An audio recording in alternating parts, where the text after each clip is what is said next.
Hi, I'm Megan. I have been a customer experience designer for over 5 years now, so I thought, why don't I create a bunch of videos and resources to match to help you with all of your customer and employee experience endeavors. Customer experience has a bunch of different names, so you might have heard of human-centered design, user experience, design thinking. In this video, I'm going to be focusing on customer journey mapping. So I will be taking you through the steps I would typically go through and then also showing you a working example. So when we run through the working example, I'll show you how I would run a workshop and then how that workshop would then translate into a customer journey map.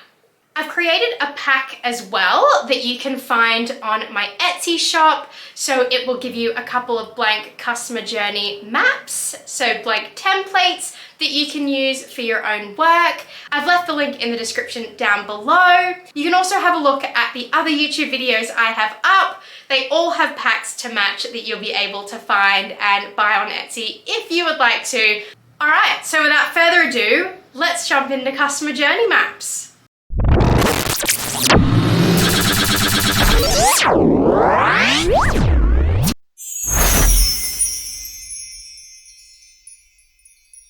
So what is customer journey mapping and when would you use it?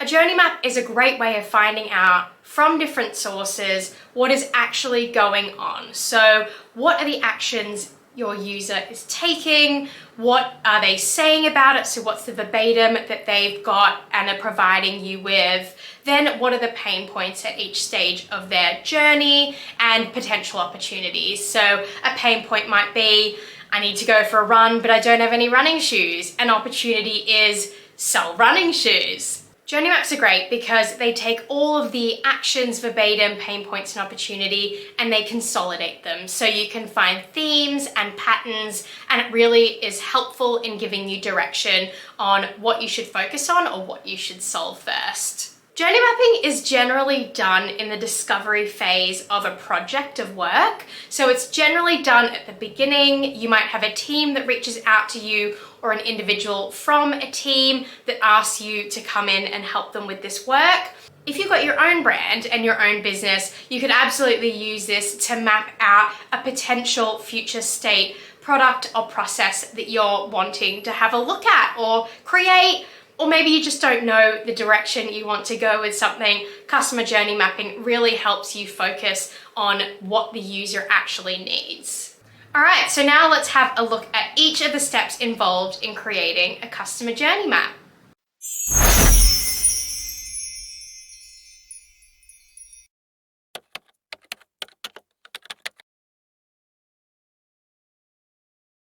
Okay, so where should you start with your customer journey map? Step one is to have a brief. So to start with, have a high-level view of all of the stages you want to map out.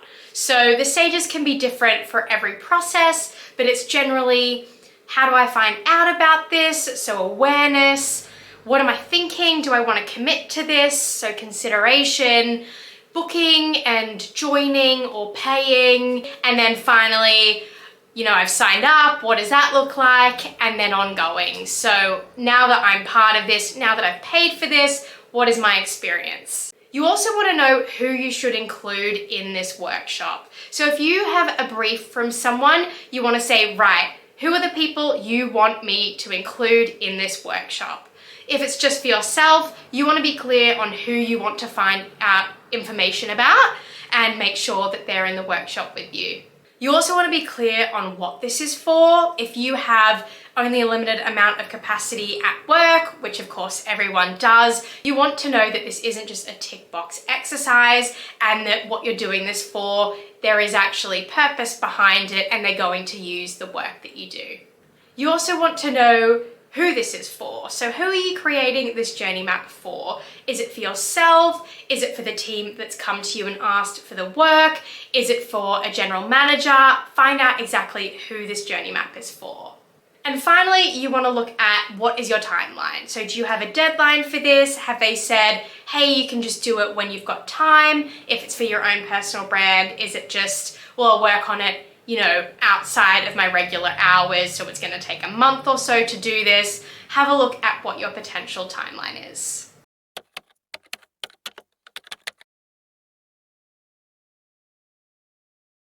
Step 2 is running the workshop or multiple workshops. So firstly, you want to set up time with the relevant people. You should know from your brief who you are setting up time with, and then you want to organize a 1 to 1.5 hour workshop with this group of people. If not everyone can make it and there are some key stakeholders that aren't able to be there, you can also run through the journey map one-on-one.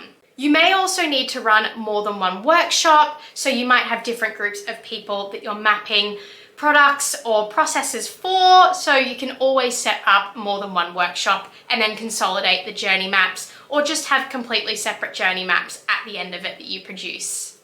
During the workshop, you want to run through each stage of the journey and give the attendees time to add their post-it notes. So if you start with an awareness stage and actions, you might give 5 minutes, you might give 10 minutes, and then you'll go through and read out each post-it before you move on to the second stage. So that is how you run your journey mapping workshop. And now we'll jump into step 3.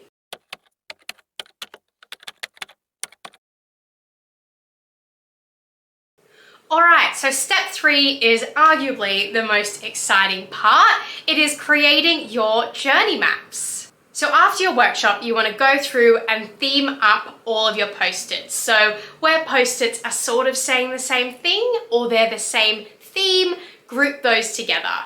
By doing this, you're theming up and synthesizing where possible, because you don't just want a bunch of post-it notes in your journey map. You want a consolidated view of what the information was that you were told in the workshop and or multiple workshops.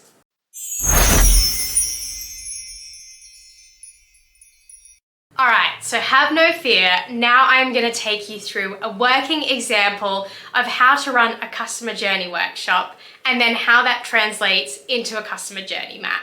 So the example I've created here is a customer journey map for pet purchasing. So in this customer journey map, I want to look at pet purchasing from end to end. The stages I have put up here, which are pretty typical for a lot of different journey maps, is firstly awareness. Then we've got consideration. Next, we have buying, and then we've got ongoing. And then down the left-hand column, we've got actions. So what is the customer doing at each stage of their journey? We've got verbatim. So what are they saying? We've got pain points. What are the issues customers are coming up against? And then we have opportunities. How can we help solve for these issues? Okay, so I've zoomed into the top half of the workshop so you can see actions and then verbatim. What I would do is start with the first top left little square, which is awareness and actions, and I would give people maybe 3 to 5 minutes to add their post-its in there.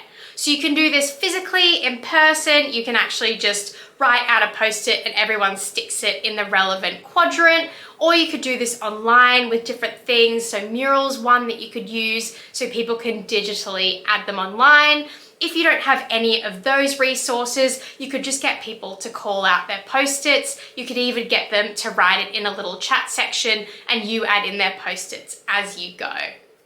So you'd start with the top left, you've got awareness. You could add things in like recommendations. You know, I go and ask for recommendations from family and friends about different pets or pet stores. All right, so I then do the same for the consideration, buying, and ongoing stages. So consideration could be things like, I really want to get a big dog, but I only have a small apartment. I'm deciding on my budget, so considerations around budget. When we look at buying, so at this stage of the journey, I'm going to my local pet shelter and I'm picking a dog. I'm also then completing a bunch of paperwork at the pet shelter.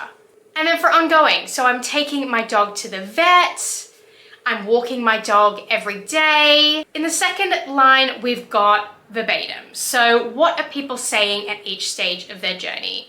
So in the verbatim and awareness column, it would be things like, I'm really looking to buy a dog. What's the best kind of pet to get? So it's different things people will be saying when they're becoming aware of their options. In the second column, we've got consideration. So my budget is $1,000 for this pet, and I need to get a pet that's right. I need to get a pet that suits my family and their needs.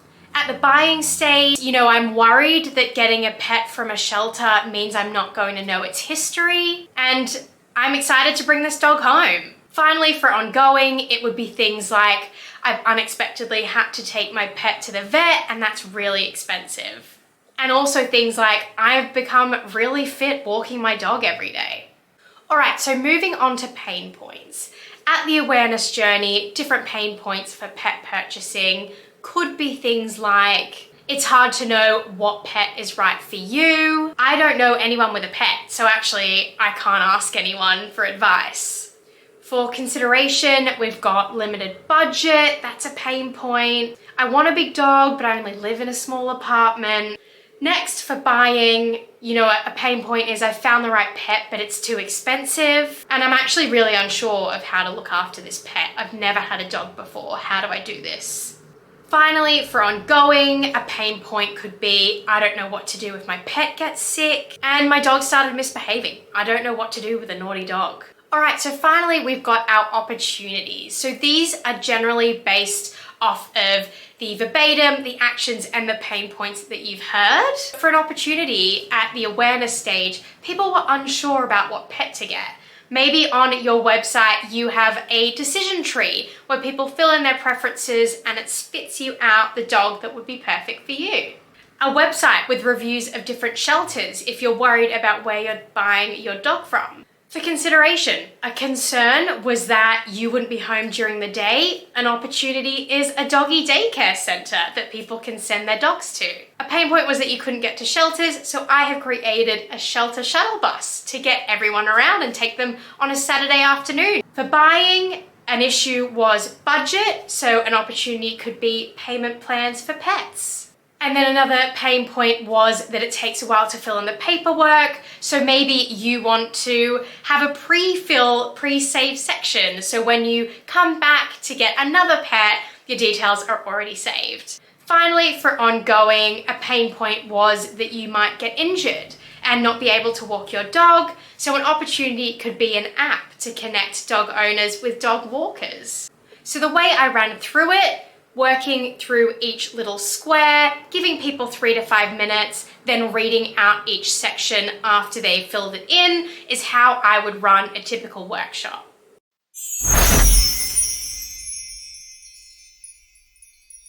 All right, so we've taken all of the insights from our workshop, we've synthesized them, and now we have created a customer journey map for pet purchasing. So at the top, we've got our customer. Meet our working professional customer, Dan. So, hi, I'm Dan. I am looking to get a dog. I want to be more active after work, and I would also like some company when I get home from work. I need to do some research so that I can decide on my budget and see what options I have in terms of purchasing a pet. I also would like to see if I could time it with moving from my apartment into my new house. So on the left-hand side, I've got current state pet purchasing customer journey. I've got the purpose, so why have I created this? And then the approach, so how did I go about this? I ran multiple workshops, synthesized those, and that's what you're seeing here. So firstly, we have our actions. So we've got research online, recommendations, and word of mouth. We've then got budget decision, visit pet shelters, and consider timing. Next, we've got choosing a pet, filling in the paperwork, and taking the pet home. And under ongoing, we've got vet visits, dog training, and walking the dog. For verbatim, I want to get the right pet for my family. What is the best kind of pet to get? My budget for this pet is $1,000. I need a pet that will be all right without me if it's on its own at home. I'm worried about buying from a shelter. I'm really excited to bring this dog home. Unexpected vet visits are very expensive. I've become really fit from walking my dog every day. I've then got this sentiment row, so it shows you how the person is feeling at each stage. So at each action point, you could just do it for each stage. If they're nervous, maybe it's the amber, not so sure face. If they're excited to take the dog home, maybe it's the green smiley face. And then when they've got an unexpected vet visit that comes up, then it's definitely the red sad face. Next, we have our pain points. So firstly, it's hard to know what pet is right for you, not knowing anyone with a pet, breeders are very far away, unsure of the reputation of the pet shelter. Limited budget, so budget constraints. The pet would be at home during the day. I want a big dog, but I live in a small apartment, and I don't have a car to drive to shelters. Next, we've got, I found the right pet, but it's too expensive. Transporting the dog home safely, too much paperwork, and I'm unsure of how to look after the pet. Finally, I don't know what to do if my pet gets sick, high ongoing costs, getting injured and being able to take the dog for a walk, and the pet starts misbehaving. And finally, to finish off our customer journey map, we have opportunities. So firstly, we've got details, pre-filling and shelter reviews. Next, we've got a doggy daycare and the shelter shuttle bus. Then we've got pet payment plans and sign up. And finally, a dog walking app and a pet wellbeing guide.